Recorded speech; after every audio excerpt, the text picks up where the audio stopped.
In a 10 dream theory. Most of you, I'm sure, have heard this before, probably all of you at this point, but could everything we've seen in these games actually be a dream? I mean, sure, Help Wanted gets kind of meta and in a way puts this theory to bed, but what if all of this are just things that we're seeing in a dream? Like, what if it's not the crying child in his home or in the hospital room waking up every morning? Like, what if it's William Afton dreaming about the insane things he plans on doing and maybe how well it will work out, or at least how well it would work out for him, because, you know, he's a lunatic. I mean, time works differently in dreams. You can go a whole month of your life and wake up and then realize it's only been 6 hours. And sure, you're able to control your dreams, but that's very difficult to do, because once you realize you're dreaming, for the most part at least, you wake up, or at least that's how it works for me. So what if currently, at least in like a timeline sense, he's only actually considering going on a killing spree, and this is his mind telling him either not to do it or to do it, because again, he's cuckoo for Cocoa Puffs. Or there is another theory that we're still dreaming through crying child's eyes, or I guess his brain, but now he's just further into the dream trying to justify what he saw so that when he wakes up, hopefully, he isn't terrified. Or maybe he played the games that Scott made in universe and then had nightmares about them.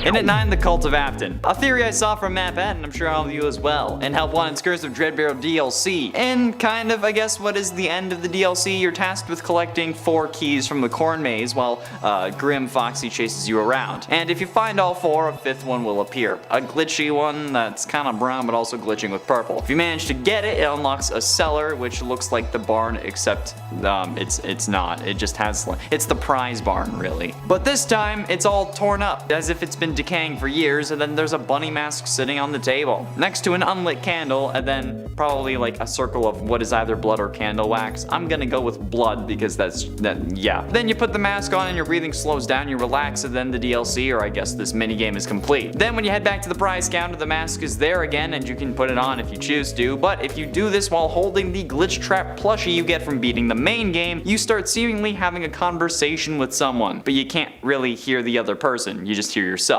Which leads Matt to believe that there is a cult forming around worshipping Afton. And I mean, since Glitch Trap is Afton's preserved code form, I guess, maybe the fact that Vanny is still possessed, seemingly, according to the ruined DLC posters with, you know, her red eyes in the corner, maybe this theory has more merit to it than we originally thought. I mean, if Afton is able to possess both Burntrap and Vanny, assuming Burntrap is still intact, maybe while his sentience with his actual body is his alone, I don't know, maybe this code version is still able to multiply. Or maybe, like, this code isn't actually Afton, but is instead just a virus, and Vanny is actually a robot. Who f***ing knows? And it ain't psychopath. When it comes to Afton's reasoning for his, hobby, there are plenty of possible reasons, like his kids or his wife or I don't know, literally anything else. But there's also just the classic reason that there is no reason, and that William is just your typical run-of-the-mill sociopath who has no remorse for any of his actions. Now, the vengeful spirit referred to as the one you should not have killed seems to prevent this theory from being true, since if he had no remorse, nobody would really be considered someone he shouldn't have killed. But also, remember that they technically named themselves. Like, William didn't name them because the manifestations in his head are made by the vengeful spirit who wants him to suffer. So William might not have considered them, whoever it be, whether it be Cassidy or Crying Child, not someone that they actually shouldn't have killed, or even or had a hand in killing, okay? It's entirely plausible that William has no regrets for any of his actions, hence why he continued killing after he lost 2 out of his 3 kids to it. I mean, like, he even sent Michael down to see his sister possessing a robot who then also tries to kill him. So yeah, I think it's pretty safe to say that he doesn't care about losing people that he should be loving. He might have even only had kids to actually seem normal. Like those who are considered psychopaths, or more commonly sociopaths, try to fit in with the rest of society. He could have just had kids to accomplish that goal. Plus, I mean, maybe he even killed Charlotte before his kids died. And because, like, we know that he was planning on killing before his kids died, as proven by the fun times. So yeah, there has to be another explanation that isn't his kids. So maybe he's just actually nuts.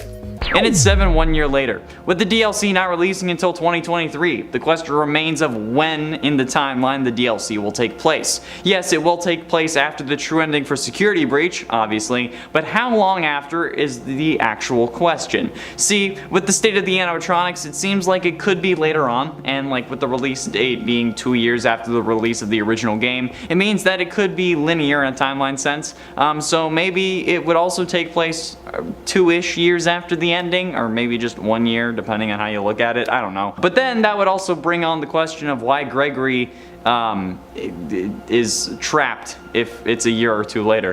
And then we also have to ask, you know, who is this girl and why is she coming to this abandoned pizza place 2 years later when she is again the size of a 6-year-old and alone? You know, she's not like an urban explorer teen with her friends, so yeah. And while there are theories about it, this one specifically about it being like a year later is from Amanda specifically, but I don't know. We don't know and we won't know until it's released. But hopefully it is right, because I would love to see how Gregory survived for a year. And at 6, Help Me. Very reminiscent of the Same Them mini game from the earlier FNAF games, and I think it was FNAF 2. You can see Gregory's face on the bottom left monitor with the phrase "Help Me" underscore written in big green lettering. This to me seems to indicate that we may have a potential plot idea brewing where we need to save Gregory and Freddy after the collapse of the Pizzaplex. Because I mean, like, we know that Gregory and Freddy are sitting on the hill in the final shot of the true game, and they're also sitting on the hill alone, meaning that if we do end up saving him, our player character is probably going to die in the process. This also means that we won't be playing this game as Gregory, obviously. I mean, I've already talked about it before. But the underscore here could also be like another indication of Gregory being a robot, if you want to look at it like that, which is kind of insane. And it's a bit of a stretch, but I mean, oh well. But it could also just be a reference to a file within the game files, or a file within the DLC files that could contain additional information. But I have no idea if that's true, or if it's just speculation. But given the fact that people think that there's an ARG, maybe a file that is help me underscore, since underscores are primarily used for putting spaces in file names without actually having to use spaces. I don't know, maybe that's something that we should look into when it's released. Maybe it'll have a little bit more info for us. Halfway through into number 5, Justice for Bonnie. Bonnie was missing from a security breach, having been most likely destroyed by Monty, but perhaps getting to investigate Bonnie's disappearance and being able to change how things go with, I don't know, just like the story of Fazbear Entertainment going forward would be an interesting mission. If we were meant to actually like truly investigate it, that is, I guess, like turn maybe at least part of the DLC into a bit of a detective game, I think that would be like a really fun, compelling, and like good side story. I don't know. And from what I've seen, we all want justice for Bonnie, especially since we want Papa Freddy to be reunited with Bonnie, since he seemingly really misses him, considering the dialogue from the first recharge station when Gregory asks him about Vanny, and Freddy says there is no bunny in the Pizzaplex. Not anymore, in a very somber way, but I still don't trust Freddy, so I don't really care. I just want to be a detective like Batman. Plus, I mean, we also don't have any good animatronics this time around to help protect us, since Freddy is trapped, so maybe this will be the way for us to get another guardian, since Freddy's with Gregory. And then there you go, you also get choose your guardian. You're welcome. You can have that one for free. Steel Wool, just please respond to me on Twitter. For level 10. Now, the highest security level access that you can get in the main game is level 8. This just requires you to do every of the like security room mini games. However, with level 8 being the highest that you can actually achieve, it begs the question as to why there are doors with level 10 security. Because if it's impossible to achieve that level, what's the point of giving them a security level at all? I mean, there are doors that are actively locked and don't open at all, that aren't blocked. So like, why not just make the doors that you would have made level 10 just impenetrable? It doesn't seem efficient to me, okay? They could have been saving these areas for this DLC, and they could add maybe 2 more security pass rooms, since like if you end up no clipping past the doors with level 10, there is nothing behind them at all. So I mean, I don't know, it would be nice to get some additional areas in the DLC. These level 10 areas would give us that little extra sense of new content while also expanding the Pizzaplex in a relatively reasonable way, and especially considering how we've now had the place collapse, those level 10 doors still being shut would be a bummer. Getting close to the end, at number 3, False Conviction. On this channel's previous full FNAF timeline video, which in my opinion is underrated, Shauna has commented, quote, "Quick little theory. You know how in the first game it says the killer was convicted for the murders of the missing children? If that's the case, I think Henry was falsely convicted. But since they couldn't find the bodies, he got 25 to 30 years and got out of prison when Fazbear Frights opened. It explains to me why he hasn't been involved in the first few games, and I will say I've heard a lot of different information concerning the missing children's incident, so my theory could be wrong, just wanted to put it out there." And then they gave me permission to use this in a video, so yeah. Honestly though, Henry being falsely imprisoned for the missing children's incident does kind of explain a lot, even if he wasn't like actually sent to prison, because again, they didn't have any forensic evidence because they couldn't find the bodies. Even him just like being accused would make sense. Yeah, I don't think that he would have been convicted because the case would rely specifically on circumstantial evidence, which is really difficult to do, especially if you're having like an actual proper trial. But when it's the death of multiple kids, they definitely would want to actually explore the avenue, so the case could have been dragged on for a while until 1993 when the first FNAF game location closed with William inside of it, and then 30 years passed for them to open up Fazbear's Fright, which from what I've seen on the wiki is in an amusement park, but I don't know if that's the case. Either way, 30 years is a lot of time for new evidence to come to light, okay? And maybe Henry even got out earlier than that if he actually was sent to prison. But he didn't act until William was free, because again, why would he need to until he was free? Well, the whole he was convicted thing could be explained away by Scott not thinking that there would be another game, let alone 8 others, or 9 I guess at this point. He wanted the story of the killer explained, so it could make sense. But now, this could be a great way to retcon that explains why nothing happened until FNAF 3. So there you go, Scott. You can thank Shauna for that one. Great work. But ultimately, in at number 2, Vengeful Child. Okay, I know it's a controversial idea, but every time I bring this up, someone gets mad at me, so I'm gonna say it again until you all just accept that it's true. Crying Child is the vengeful spirit, okay? I don't know, it makes more sense. Cassidy, other than being Golden Freddy, has literally no lore significance, so if they're not, so yeah, okay? Look, you can't be Golden Freddy and possessing William. You get one thing, okay? You get to possess one thing. That has been the case for everyone except William Afton, because one of the things that is possessing something else is a code. It's sentient code. Cassidy has no code, okay? They're just a kid. If they possess Golden Freddy, they cannot possess William, okay? So Crying Child's in William because he dies in the hospital, and then Cassidy was in Golden Freddy and was released at the end of FNAF 3. Crying Child wasn't introduced until FNAF 4, okay? There you go. Deal with it. I don't care if you're mad. Deal with it. It's true. Okay? You can yell at me in my DMs after you follow me first, because I need the views. And finally, in at number 1, Remnant Lies. Okay, this is a long video. I know, okay? Just bear with me. Currently, what we know about Remnant and Agony tells us that to destroy it properly, we need to burn it. Hence why there's been so many fires in the series. FNAF 3, FNAF 6, and Security Breach all end with something or someone getting burnt. FNAF 3's fire was all about dealing with Springtrap. FNAF 6 was about putting everyone who knew about the atrocities that occurred at Freddy's to rest. And then in FNAF 9, we burn Trap multiple times to get him to stop possessing Freddy, so he's just even more burn trap, I guess. But this is all because Henry learned that the only way to destroy Remnant was it was fire. That's the only way to put these beings to rest. But is that really how we deal with these animatronics and Remnant infused people? Because while 9 out of 10 doctors recommend Crest Pro Health toothpaste, 3 out of 3 FNAF fires haven't worked, okay? We've been told that fire is the only thing hot enough to burn off the Remnant, but Remnant has also been described as liquid metal. Liquid metal is a hell of a lot hotter than your typical run-of-the-mill gasoline fire,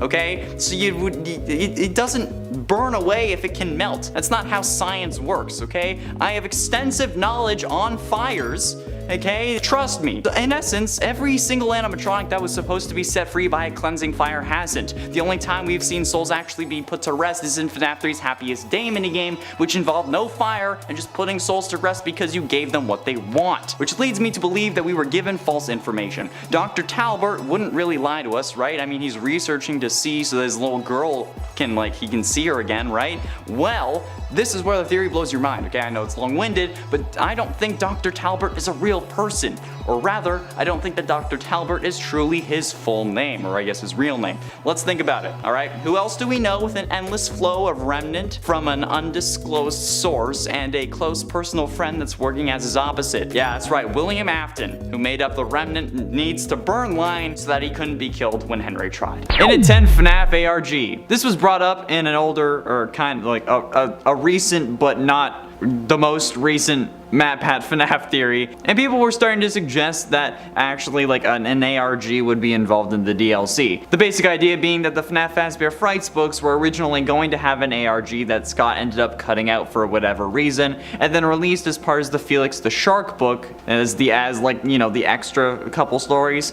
But I'm here to tell you that that's probably not real, alright? Scott has said on multiple occasions that he doesn't want to cross the line between fact and fiction, and that he wanted to keep these two worlds separate. Probably Probably because, you know, FNAF relates so closely to Chuck E. Cheese. And that's also why he would have never made a real location. Or at least he didn't until the announcement, or I guess the discovery of the Freddy Fazbear's Pizza delivery service. The digital restaurant delivery service in the works since at least January of 2021. So, yeah, maybe it's more accurate than we thought. And at 9, Into the Pit. This is crazy, I will admit, okay? It's most definitely not the case, but I just want it to be real, okay? FNAF has already established time travel as possible in the very first Fazbear Frights book called Into the Pit. Remember that one? It's the title story as well, where Oswald ends up jumping into a ball pit and then somehow leaving 2011 and appearing in 1985 to witness the missing children's incident. Yeah, that story wasn't written for no reason, okay? And where do we see the first ball pit that wasn't in a pizzeria simply meant to lure animatronics around? Oh, would you look at that? The Mega Pizzaplex, motherfucker. I'm just saying, the time travel is already established as canon in the series, and considering how sketchy Gregory is, I wouldn't put him past him from being from the future or something, alright? There are two key indicators that in my mind point to this. The therapy disc, where the therapist calls Client 46 out on the lies of their home life, and the fact that when Gregory leaves the Pizzaplex in the worst ending, he sleeps in a cardboard box. The therapist in that tape says that 46, who it can still be Gregory, it might be the little girl who was in the poster for this DLC, but if it is Gregory, he has a great home life, okay? But like what they told their previous therapist was a lie. So if that was the case and his home life is great, why is he sleeping in a cardboard box, okay? Like, he says his parents suffered some form of tragedy and he's sleeping in a box, but apparently if he is 46 at least, that's not true. Yeah, maybe because it hasn't happened yet, okay? The tragedy where he most likely loses his parents hasn't happened as of when the game takes place. And that's why he can't actually go home to see them, because then there'll be 2 Gregorys. And they're like, what? How? And it ain't Susie. The girl in the center of the FNAF Security Breach Ruins poster is most likely our player character for this game. But, given the blonde hair and the cheek on the poster, could Susie be the FNAF Security Breach DLC main character? Now, your first instinct may be that this is impossible. That was my first instinct too. I mean, like, Susie's been dead since 1985 with the missing children's incident, and she ends up possessing Chica, who is then set free in Happiest Day. But, in the original novel trilogy, starting with the Silver Eyes, the Funtime animatronics are described as being injected with Remnant made from the original 5 possessed animatronics, meaning that if Remnant does contain at least part of a soul, that the original 5, despite being set free in Happiest Day, no matter when Happiest Day takes place in the timeline, could still have the slightest bit of spirit form in the main world, since they would have been an Ennard, who at least at this point is Molten Freddy. I don't think that there is any explanation that could mean that this is Susie's original body. That seems like some supernatural shenanigan Lazarus pit kind of crap, and just seems fundamentally impossible. But could Susie have latched onto a new body? Maybe. And at 7, Gregory is 40. Or a robot. To be totally honest, the knowledge that this kid Gregory has exceeds even some of my own, okay? This kid is the size of a 4-year-old. He can fit inside Freddy, inside baby strollers, and various other small areas and objects around the Pizzaplex. He's too small to drive one of the go-karts alone, but he knows how to restart generators, operate a trash compactor, and start and drive a car, as well as identify a car battery, connect the jumper cables on that car battery properly, and then use those to fix Freddy's whole recharge every hour issue. He's also the one that comes up with the idea, because Freddy says that it's just not possible. Yeah, I don't even know how to do that properly. Like, how the living hell does this make any form of sense? And how do they try and solve that issue in the true ending, okay? Because Freddy is still going to need to recharge every hour, and they don't have the van this time around. So how do Freddy and Gregory make it to the hill without Freddy needing to recharge? Or like, how do they solve the issue in this scenario, okay? This kid, either way, knows more than I do, but somehow is still the size of a 4-year-old, maybe even younger. Because like, the size of a 4-year-old is actually slightly bigger than what Gregory's size would be based on the opening and Freddy's torso and Freddy's height. And a lot of math that we did in our other video, okay? I'll try to remember to link it in one of the corners. It makes no sense, okay? This kid has like a weird superpower that makes this game incredibly confusing and nearly impossible. It only really makes sense if he's a robot that was supposed to mimic a toddler who's been on for decades and learning this whole time. Or he's just secretly 40 somehow. I don't know. And it's 6, Dave. Back in the glory glory days before we knew who William Afton was, we had many names for the one we knew as the purple guy. None of them were canon, but some people believed they were canon, and some still do. And while they were all confirmed as fake once the official name of William Afton was revealed in the Silver Eyes as well as sister location, maybe one or more of them is actually real. I remember people calling Purple Guy Dave before the Silver Eyes came out, at least I think it was before the Silver Eyes came out. But once the Silver Eyes canonized Dave Miller as William's fake name, we've kept our eyes out for anyone using a similar alias. Well, lo and behold, it took a couple years, but in Security Breach you are able to find a duffel bag that contains messages that holds lore and stuff, okay? You find them all over the Pizzaplex. Like one about night terrors after being in the daycare service. But before that one, okay, in the customer service area where you upgrade your complimentary ticket, you can find a bag that says customer complaint, you should fire Dave, he sucks. It's simply called Hi Dave, but also suggests that perhaps maybe William still has an influence over this place, or I guess more so that he may have a couple of people possessed in the company, which explains a lot. Or, you know, there may actually be a cult. You should join mine. Halfway through into number 5, bribery. The fact that William wasn't caught or that everything seems to go perfectly for him has to have an explanation. Okay, there's no way that this guy just got that lucky. No way. Not in FNAF. There has to be a reason behind why the cops didn't check behind the bleeding and horribly smelling animatronics, okay? We know that this is the case because of the newspapers from FNAF 1. They confirmed that the restaurants shut down thanks to animatronics smelling like death and leaking mucus and blood. Here's a quote from one of those clippings. Police were contacted when parents reportedly noticed what appeared to be blood and mucus around the eyes and mouths of the mascots. One parent likened them to reanimated carcasses. How were the bodies not found then? Okay, they could literally just have tested the blood, found that it was similar to the parents of the kids that went missing if they didn't have the kids' DNA on file, which would be understandable, and then easily have gotten a warrant to take the animatronics.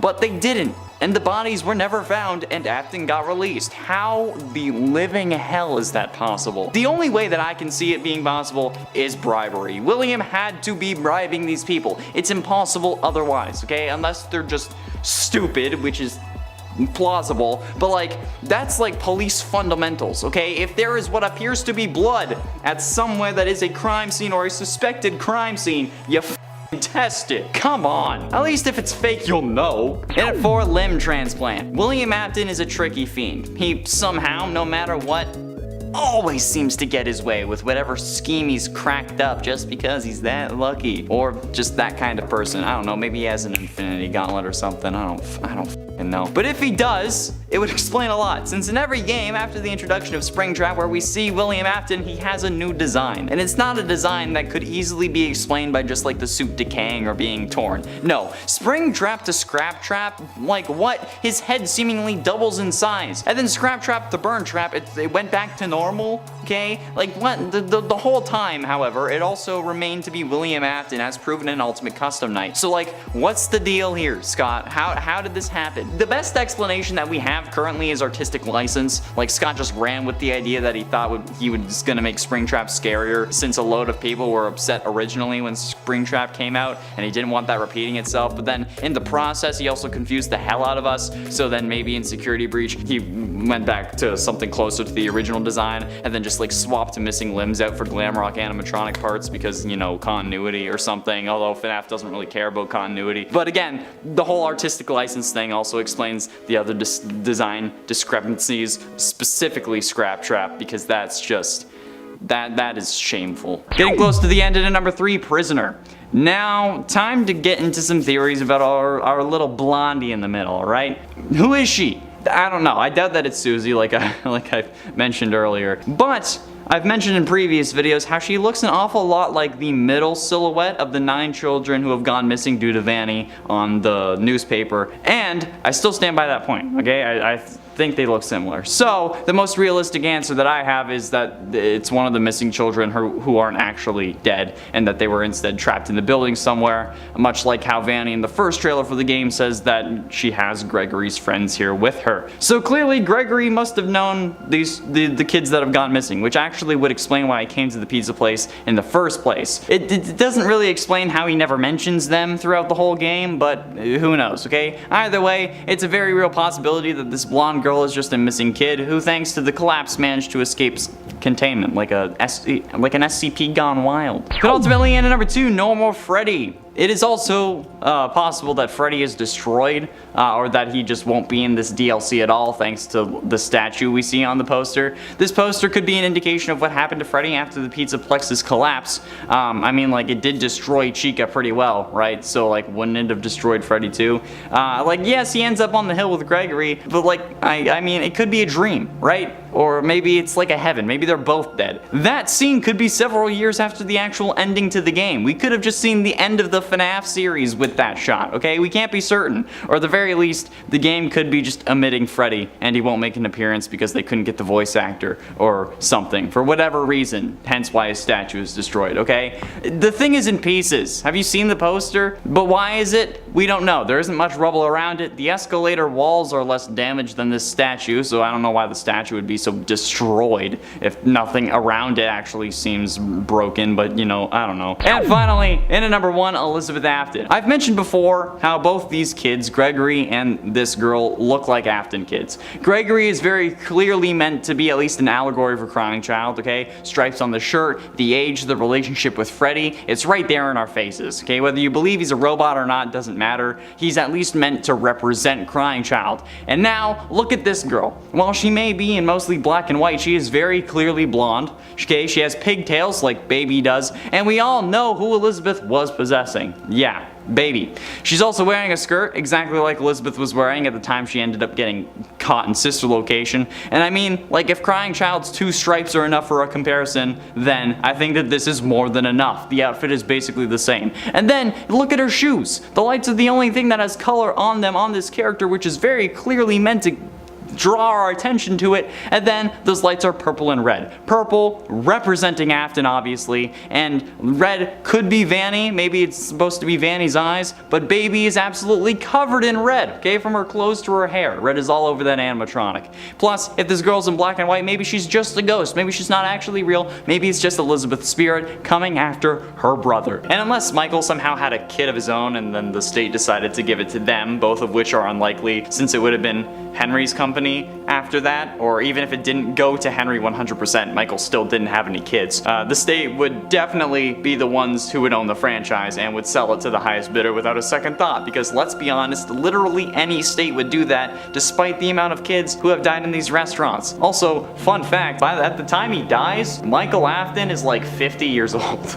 Because assuming Michael is a teenager, or at least closer to it, in FNAF 4, that takes place in 1983, then FNAF 1 takes place in 1993, so at this point he would be at least 20, considering everything else. Then the place closes down and doesn't reopen for another 30 years until FNAF 3. So by FNAF 3, he is already 50. Michael is already 50 years old in FNAF 3, and then however long it takes for them to get to FNAF 6 after that. So Michael Afton is at least 50 years old, which is actually insane. So who knows how old William is? I don't want to know. But there you have it. Okay, that's how Freddy Fazbear's reopened so much, and that's how it's still around even after everyone associated with the company has died. Not everyone who remembers Henry should have really thought that one through, but what a wonderful world we live in, huh? If only Henry had named someone that he trusted as the CEO so that none of this could actually reopen or continue. Oh wait, that's right.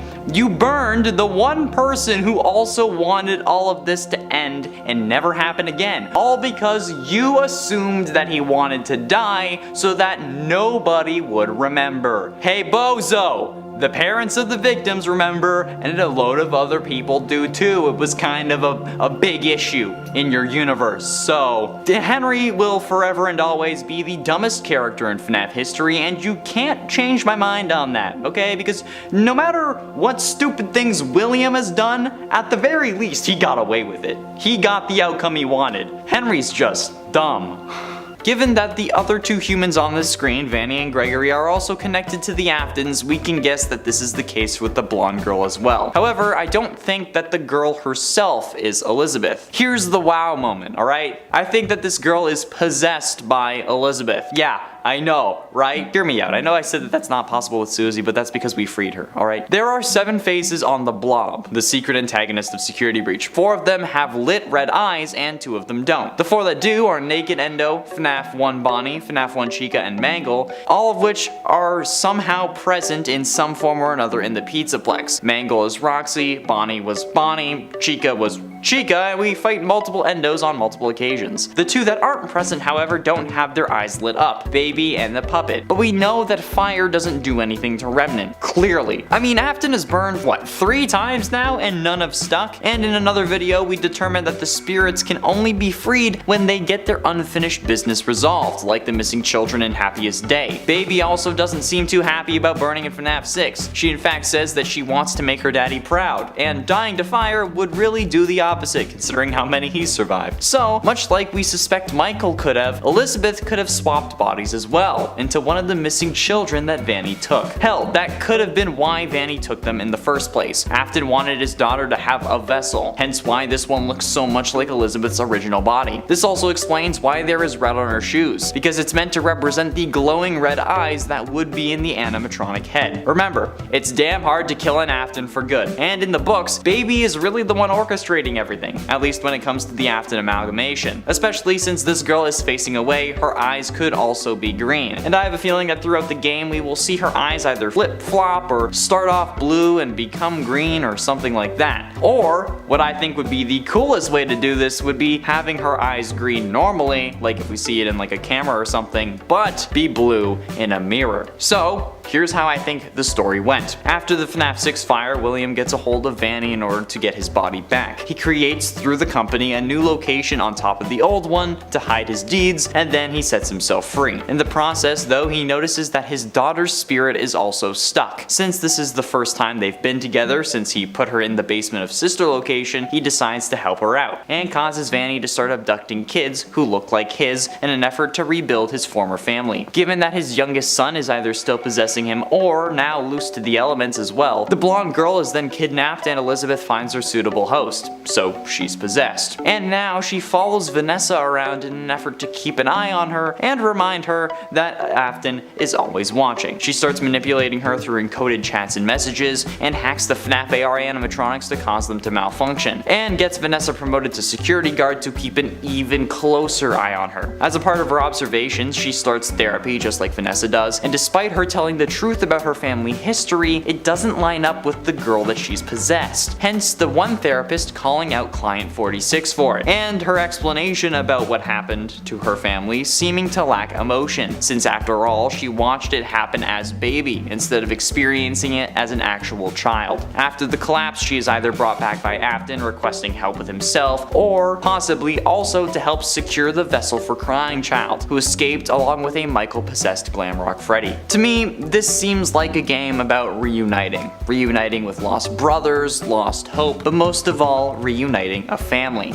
The AFTON family. After all, we have all the characters now. The misguided father whose misdeeds cost him everything, his loyal daughter who wants to see her family back, the mother who now agrees and is a part of the father's plan, even if unwillingly so, and the sons, one too scared to do anything, and the older brother who helps him beat the circle that their father created, who rights their wrongs and makes up for their family's sins. What do you think? I feel like I'm pretty spot on with this one, and that this could be a great launching point for the next part of the series, but let me know what you think down below. Firstly, let's go over a theory that I've been seeing that I wanted to stop in its tracks. I mean, it's probably not gonna happen, because this video is probably gonna get like 6,000 views max, but either way, the identity of this little girl is 100% not Susie, the girl who goes on to possess Chica. Susie has been dead for a long time once the game takes place, being dead for over 50 years or so there is literally no possible way that this girl could be Susie. You may be thinking that she could be possessed by Susie, but we released her spirit in the Happiest Day minigame, and she has only possessed Chica as far as we've known. Some assume that the Happiest Day minigame takes place at the end of the timeline, however I don't think that's true. Considering how FNAF 3 was supposed to be the end, and that when FNAF 3 is over we get the good ending, to me that indicates that the Happiest Day minigame takes place in FNAF 3, especially considering how the simulated pizzeria FNAF 6 does not have to lure the original animatronics back to the pizzeria. meaning that they did not need to be released because, well, they had already been dealt with. So about this girl, let's go over some evidence about what we see on the poster. Firstly, there is her blonde hair. We know that it's blonde thanks to the rim lighting on the character being blonde at her hair, and while yes, it may seem stupid, I think that the general consensus is that this girl is blonde. While rim lighting is the color of the light that it is instead of the color of the person, it also isn't going to be yellow on a darker surface, so this means that her hair is not black, eliminating Cassidy from the race. So this is not the spirit that was possessing Golden Freddy, or who a good amount of people consider the one you should not have killed, aka the Vengeful Spirit from Ultimate Custom Night. The girl in the middle is also wearing a jacket and what appears to be a denim skirt, fingerless gloves, white socks, and sneakers that light up Skechers style. Hashtag not sponsored, but like Skechers, hit me up, we can probably work something out. Now this may not be out of the ordinary to any of you, but this instantly reminded me of someone from a previous game. As I did mention this in another video, Elizabeth AFTON. Okay, I get that she's been dead for longer than Susie, but just hear me out, okay? See, when we were playing Sister Location, we ended up getting the cutscene where Elizabeth is grabbed and killed by Baby, turning Baby's eye color from blue to green. This outfit that this mysterious girl is wearing is nearly identical to the one that Elizabeth was wearing in that minigame. Aside from the light up shoes that wouldn't be available for another decade by real world standards. However, in FNAF in 1983, they also had discs that emitted sounds that altered the appearance of things in your brain. So a couple of light up shoes 10 years early doesn't really seem like that much of a stretch. The skirt is also identical to the skirt that Elizabeth wears in that cutscene, and the jacket could easily be covering up a similar styled shirt, which could be pushing the idea that Gregory having 2 stripes on his shirt is definitely important. But I want to talk about the color. You see, there is no real color on this girl. Bumping up the saturation, brightness, or vibrance actually shows that this girl is drawn in black and white. Have you ever heard of the saying, lack of evidence is sometimes itself evidence? Like maybe you're dealing with a professional killer, or that these thieves are overly cautious. Well, I think that this is a similar situation. Think about it. Why would they draw this girl in black and white? I mean, yeah, sure, she's backlit, but being backlit doesn't make you grayscale. This is an indication that the color of this girl's clothing can possibly mean something. Maybe Scott thought that he was too subtle with Gregory, only putting 2 stripes on his shirt, so this time he went for the full outfit including color. Speaking of color, there's also the matter of her shoes, the only part of her that isn't rimlit that has color. The color of her lights being purple and red. Purple obviously being a nod to William Afton, aka the Purple Guy, a character so synonymous with purple that I can't wear my favorite shirt on this channel now without being called a serial killer. And red, while misleading, actually does tie back to Elizabeth Afton in the form of Baby. Her entire outfit was red, including her bright red hair, and I mean, like, it seems fairly reasonable to assume that this girl has at least a connection to the Afton family, although there is another explanation for the red on her shoes. Give me a minute. FNAF 6 was supposed to be the end of the Afton story, okay? That's what Henry sets out to do in this game. That's the whole point of the game. Make sure that nobody remembered what happened there despite the parents of the victims definitely remembering. However, this dumb figured that the first fire didn't work, so you know what, let's try it again. And in fact, he was so confident in this plan for whatever goddamn reason that he actually lets himself die in this process to leave nobody remembering what happened. But like I said, dude, even if Henry and William are dead and their kids, okay, the parents of the victims still remember what happened. And as we learn in Security Breach, there are other parents who remember it too. Because there's duffel bags citing the 9 missing children from the Pizzaplex as happening, quote, again. If Henry had stuck around to see if the job was really done, like around a maybe like Hearthstone or I don't know, literally anything else, maybe William wouldn't have been able to possess Vanny and then come back yet again to wreak havoc. The Pizzaplex missing children are a direct result of Henry just being a moron, and you can't tell me any different, okay? He should have lit the place up, smashed everything that survived, and then maybe he could have offed himself, but make sure the job's done first. God damn it, dude. Like, maybe even wait a few years to make sure that it's done, especially when this hasn't worked multiple times before. But you know what? Therein lies the question. Most of Henry's issues come from him opening the restaurants again and again. He even licenses the rights to people who make the FNAF 3 location possible, but after FNAF 6, how could Fazbear's reopen as the Pizzaplex, especially after both Henry and William are considered dead? Well, typically the next of kin would be considered the children or spouse of the deceased, but we know that both Henry and William have no kids, well, that survived, and at the very least that William has no wife. So assuming Henry's wife isn't in the picture as well, what could have happened to the Fazbear rights and intellectual property? Well, as I said in a reply to Aurelia's comment, if the deceased person has no children, the next of kin will move to the parents. After this point, the next of kin includes collateral heirs, or siblings of the deceased. Collateral heirs can also refer to nieces and nephews. So in essence, what that would entail would be giving the IP to the parents of William and or Henry, most likely Henry because William would have probably been declared dead before this after being missing for 30 years come FNAF 3, but if their parents also weren't in the picture, which would be understandable since like in FNAF 6 Henry would be like 60 at like the youngest, so his parents are most likely dead at that point, let's be real. So then we'd have to think about any siblings Henry may have, and it is certainly possible in the game story since thanks to the Silver Eyes we actually got confirmation that Henry has a sister named Jenny. Jenny Emily, otherwise known as Aunt Jen, is a character in the novel The Silver Eyes, The Twisted Ones, and The Fourth Closet. Being the sister of Henry Emily, Charlotte is her niece. After the passing of Charlie's father, Charlie was actually taken and cared for by Aunt Jen. However, you may think that this is all solved. It's not, because there's one caveat. Aunt Jen was killed by Circus Baby as she was impersonating Charlie in The Fourth Closet. Spoiler alert, but I mean, even I haven't read the books, so I don't think you'll care at this point. Everyone who's going to read the books has read them, so. And seemingly, Aunt Jen didn't really have any children of her own, so unless there's some random extra brother or sister out there that we haven't heard about, Henry has no living relative. So what happens after that? Like, if there's no actual family? Well, in the event that the court cannot determine who your next of kin is, guess what? Oh yeah, everything you've worked your whole life for becomes property of the state. Yeah. And with Utah typically being a red state, you best believe they'll be selling that IP to whoever wants to pay enough to actually reopen Fazbear Entertainment. This also would explain why William keeps getting away with everything, because I'm guessing, especially in this exaggerated form of story, the police must have been pretty easy to bribe. So yes, after William is declared dead, the company would have gone to Henry, but since Henry has no relatives remaining, at the end of FNAF 6 at least, the IP of Freddy Fazbear and his friends would have gone to the state of Utah, which would have been sold or licensed to whoever bought it, because you know, they wanted to open the Mega Pizzaplex, which is a whole other question in and of itself, because like they ended up building it right where AFTON needed it to be, so who really bought it? That's a question for another day.